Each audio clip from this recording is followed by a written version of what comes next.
Hello everyone, आज है 25 फरवरी और आज इस वीडियो में हम बात करेंगे वोडाफोन आइडिया के बारे में। देखिए, वोडाफोन आइडिया के शेयर में जब सरकार ने अपने ड्यूज को इक्विटी में कन्वर्ट किया और 33% की हिस्सेदारी वोडाफोन में ले ली, 10 रुपए के भाव पर शेयर खरीदे। हालांकि खरीदे नहीं, कन्वर्ट किए, क्योंकि जाहिर सी बात है वोडाफोन आइडिया उस पोजीशन में था ही नहीं कि 16,000 करोड़ का ड्यूज चुका पाता। तो उस ड्यूज को इक्विटी में कन्वर्ट किया गया। उसके बाद एक तेजी देखने को मिली और जब तेजी आई थी मैंने कहा था मत खरीदना, बल्कि ये गिरेगा नीचे की तरफ। और उसके बाद अगर आप देखो तो गिरता हुआ नजर भी आ रहा है। वीडियो में बातचीत करेंगे कि वोडाफोन आइडिया जब जिस प्राइस पे ट्रेड कर रहा है क्या ये अट्रैक्टिव है कि नहीं, क्या वापस तेजी आ सकती है कि नहीं, क्या चीजें यहां पर रोल आउट हो सकती है। वीडियो को शुरू करूं उससे पहले अगर आपने अभी तक चैनल को सब्सक्राइब नहीं किया है तो प्लीज अभी इसे सब्सक्राइब कर लीजिए, क्योंकि आगे भी बहुत सारे वीडियोस हैं जो आपको काफी ज्यादा हेल्प करेंगे। तो वोडाफोन आइडिया का जो शेयर है ये 6 रुपये 75 पैसे पे ट्रेड कर रहा है। पिछले एक महीने में अगर हम देखें तो पिछले एक महीने में 4.5% की गिरावट है। आप देखिए, जब सरकार ने अपने ड्यूज को इक्विटी में कन्वर्ट किया एक झटके में भाग गया था, ये एक ही झटके में। लेकिन उसके बाद क्या हुआ, जब रिपोर्ट्स आना शुरू हुई, उसके बाद जब डिटेल एनालिसिस आना शुरू हुई, ये हर रोज गिर रहा है, हर रोज। हालांकि बाजार भी टूट ही रहा है लेकिन ये भी टूट रहा है। यहां पर वोडाफोन आइडिया को लेकर अगर हम देखें तो देखो यहां पर जो है ना वो वोडाफोन आइडिया अभी तो चलो चल रहा है, लेकिन vendors keep their demand in check. यहां पर अगर आप बात करो तो सरकार का ही ड्यूज नहीं है, बहुत बड़ा कर्जा एक और है इनके ऊपर जो हाल फिलहाल में ही चुकाना है। सबसे पहले अगर हम बात करें तो वोडाफोन आइडिया का ड्यूज है इंडस टावर को, वोडाफोन आइडिया का ड्यूज है एटीसी को एंड नोकिया को भी। 7,000 करोड़ रुपए चुकाने हैं इंडस टावर को, 2,000 करोड़ एटीसी को, 3,000 करोड़ नोकिया को, इनको चुकाने हैं। और ये बहुत बड़ा अमाउंट है ये, और अभी चुकाने हैं, ठीक है। और दूसरी बात यहां पर यह है कि कुल अगर इनके ऊपर डेट हम देखें तो 2 लाख करोड़ से भी ज्यादा का डेट है इनके ऊपर। Vi plans to issue convertible debenture worth 1,600 को, देखो 1,600 करोड़ का प्लान कर रहे हैं ये ATC, and would use the proceed to clear US tower firm dues. तो उसको जरिए वो ड्यूज जो फर्म का जो ड्यूज है उसको चुकाएंगे। लेकिन एक चीज यहां पर ये सोचिए कि सरकार का जो 16,000 करोड़ रुपए का था उसको इक्विटी में कन्वर्ट कर लिया गया, लेकिन वो सिर्फ 16,000 करोड़ नहीं, हर साल 5,000 करोड़ रुपए चुकाने हैं। तो क्या हर साल ये प्रोसेस करेंगे? अगर करेंगे तो भैया कितना कम हो जाएगा धीरे धीरे। और सरकार डेफिनेटली हर साल तो इक्विटी नहीं लेगा ना। यहां पर वोडाफोन आइडिया का जो कस्टमर बेस है वो लगातार गिरता जा रहा है, और दूसरी तरफ एयरटेल और जियो का जो कस्टमर बेस है वो लगातार बढ़ता जा रहा है। सबसे बड़ी बात यह है कि हाई पेइंग कस्टमर्स, देखो कोई भी बिजनेस में ना जो हाई पेइंग कस्टमर्स होते हैं ना उनको रखना, मैनेज करना बहुत बड़ी बात होती है, वो नहीं जानने चाहिए। और हाई पेइंग कस्टमर्स जो है ना वो अब 5G में शिफ्ट होना चाहेंगे। एयरटेल और जियो बड़े पैमाने पर 5G को रोल आउट कर रहा है, लेकिन वोडाफोन आइडिया अभी वहां तक पहुंच ही नहीं पा रहा है। और हाई पेइंग कस्टमर जो वोडाफोन के हैं शायद हो सकता है कि वो आने वाले दौर में स्विच कर जाए एयरटेल में और जियो में। हालांकि जो 5G रोल आउट भी किया है, काफी लोग कह रहे हैं कि देखो ये 5G बस नाम का है, स्पीड वैसी आ नहीं रही है। हालांकि ये भी एक बात करी गई है, एयरटेल और जियो की मैं यहाँ पर बात कर रहा हूँ, ठीक है। वोडाफोन ने तो अभी तक शुरू नहीं किया है यहाँ पर, तो मैं उनकी बात कर रहा हूँ यहाँ पर। एक और बड़ी बात है कि भैया देखो वोडाफोन आइडिया को पैसा तो चाहिए, ठीक है। 3 से 4 हजार करोड़ रुपए जो है वो कोशिश कर रहा है कि रिफाइनेंस करवा पाए। कई सारी बैंक से साथ उनकी बातचीत हो रही है।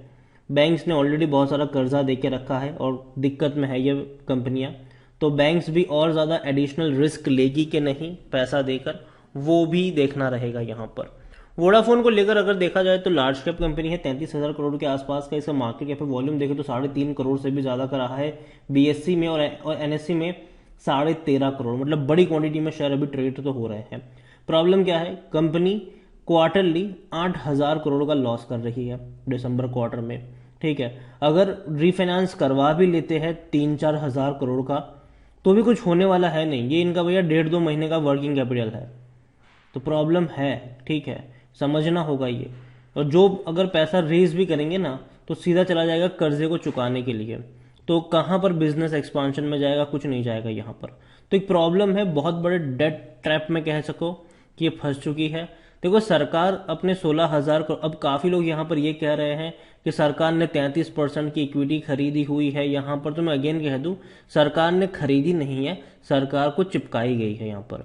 अगर सरकार को 16,000 करोड़ रुपए मिल जाते, चुका देते, तो सरकार इक्विटी कतई नहीं लेती। 16 क्या, अगर ये कहते कि 12,000 करोड़ भी हम दे रहे हैं तो सरकार 12,000 करोड़ भी ले लेती, लेकिन इक्विटी नहीं लेती यहां पर। अगर सरकार के पास कोई ऑप्शन था ही नहीं, अगर सरकार फोर्स करती इनको 16,000 करोड़ रुपए चुकाओ ही चुकाओ, तो होता यह कि कंपनी ही बंद हो जाती है। क्योंकि किसी भी पोजीशन में वोडाफोन आइडिया है ही नहीं कि पैसा 16,000 करोड़ रुपए चुका पाती। आप उस आर्ग्यूमेंट को भी समझो। जब मैंने लास्ट वीडियो बनाया था, काफी लोग कह रहे थे कि देखो यार, सरकार ने खरीदा है 10 रुपए की कीमत पर, तो सरकार बेवकूफ तो नहीं है। सरकार बेवकूफ नहीं है, इसीलिए सरकार ने भैया 10 रुपए की कीमत पर इक्विटी खरीद ली, क्योंकि अगर पैसा मांगते तो कंपनी बंद हो जाती, बर्बाद हो जाती, लेकिन 16,000 करोड़ रुपए नहीं चुका पाती। ये हर कोई जानता है यहां पर।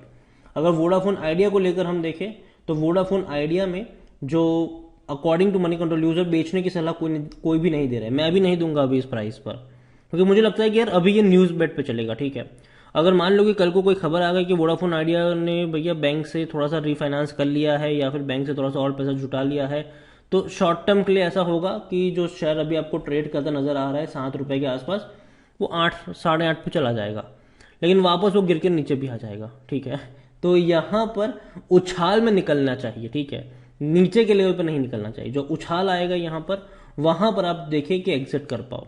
प्रॉब्लम यह है कि इनके रेवेन्यू बढ़े, लेकिन बाद में रेवेन्यू कम हो रहे हैं, जबकि इनका आरपूस बढ़ रहा है। ठीक है, लेकिन प्रॉब्लम कहां पर आ रही है? देखो, इन्होंने टैरिफ वैरिफ इन्होंने भी बढ़ाए हैं, ऐसा नहीं कि नहीं, उन्होंने नहीं बढ़ाए, इन्होंने भी बढ़ाए हैं टैरिफ वगैरह।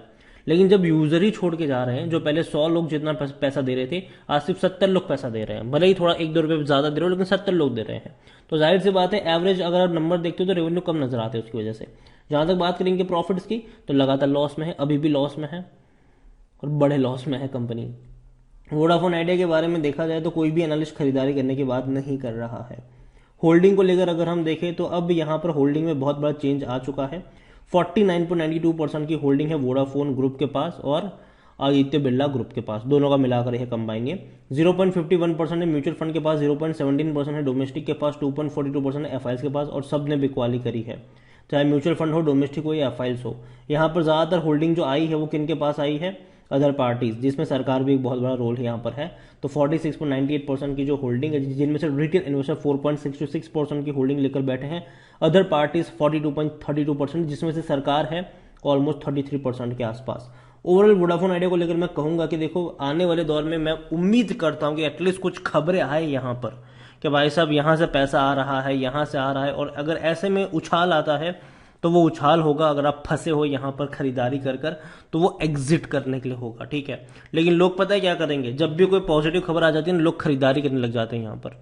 तो वो मत करिए, बड़ा पिक्चर देखे यहां पर कि कंपनी का कितना कर्जा है, कंपनी ने कितना रेज किया है और किस से रेज किया है, तो वो देखिए। यहां पर बैंक से रेज होता है तो वो कोई अच्छा रेज नहीं है मेरे हिसाब से। हाँ, टेम्पररी इनको बचा लेगा, 2-3-4 महीने इनसे सर्वाइव करवा लेगा, ठीक है, लेकिन लॉन्गर रन के लिए वो बहुत कम रहेगा।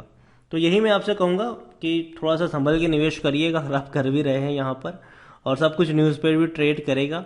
अच्छी न्यूज़ आएगी, एक दिन की तेज़ी होगी, वापस गिरकर वहीं पर आएगा। बाकी मर्जी आपकी। वीडियो को यहीं पे एंड करूंगा। पसंद आया हो तो लाइक करो, शेयर करें। चैनल पर अगर पहली बार हैं तो प्लीज़ सब्सक्राइब करें। और वोडाफोन आइडिया के बारे में आप क्या सोचते हैं वो भी आप मुझे कमेंट में लिखकर बता सकते हैं। Thank you.